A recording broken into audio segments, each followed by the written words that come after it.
Assalamualaikum warahmatullahi wabarakatuh. Perkenalkan, nama saya Saleh Burdan. Saya dari DP 4402A dengan NIM 16.022.04.012. Ingin mempresentasikan mengenai proposal penelitian yang saya buat, yaitu pengaruh pandemi terhadap kesehatan mental remaja di Indonesia.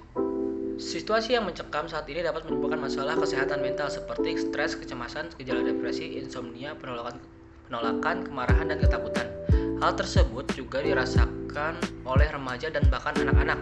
Upaya pemerintah agar kegiatan pembelajaran tetap berjalan di masa pandemi ini adalah melakukan pembelajaran daring di Indonesia, bahkan di seluruh dunia. Ketidaksiapan pemerintah, tenaga pendidik, orang tua, siswa, dan teknologi yang mendukung membuat kegiatan belajar daring ini kurang menyenangkan. Kemudian, kesehatan jiwa remaja sama pentingnya dengan kesehatan fisik. Gangguan dalam kesehatan jiwa memiliki dampak yang signifikan terhadap aspek lain dalam perkembangan anak dan remaja, seperti penyelesaian diri di sekolah yang buruk serta konsentrasi kurang, masalah dalam prestasi dan hubungan sosial yang kurang. Lalu berdasarkan latar belakang masalah yang telah dijelaskan, maka rumusan masalah dalam penelitian ini adalah: 1. Apakah coronavirus dapat menyebabkan gangguan mental pada remaja? 2. Apakah coronavirus dapat mempengaruhi minat belajar? Lalu latar belakang masalah yang telah dijelaskan di atas, maka pertanyaan dalam penelitian ini adalah: 1. Bagaimana cara mengatasi gangguan mental pada remaja? 2. Bagaimana peran orang tua dalam mengatasi gangguan mental pada remaja? Kemudian, tujuan dari penelitian ini adalah untuk meneliti tingkat gangguan kesehatan mental pada remaja. Manfaat yang dapat diperoleh dari penelitian ini adalah: 1. Sebagai pembelajaran mengenai gangguan kesehatan mental pada remaja di masa pandemi. 2. Sebagai bahan analisa untuk mengetahui dan antisipasi terhadap gangguan kesehatan.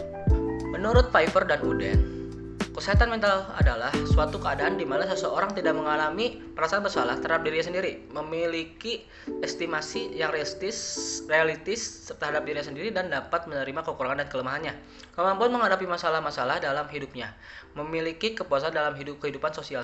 Remaja merupakan masa di mana peralihan dari masa anak-anak ke masa dewasa, yang telah meliputi semua perkembangan yang dialami sebagai persiapan memasuki masa dewasa.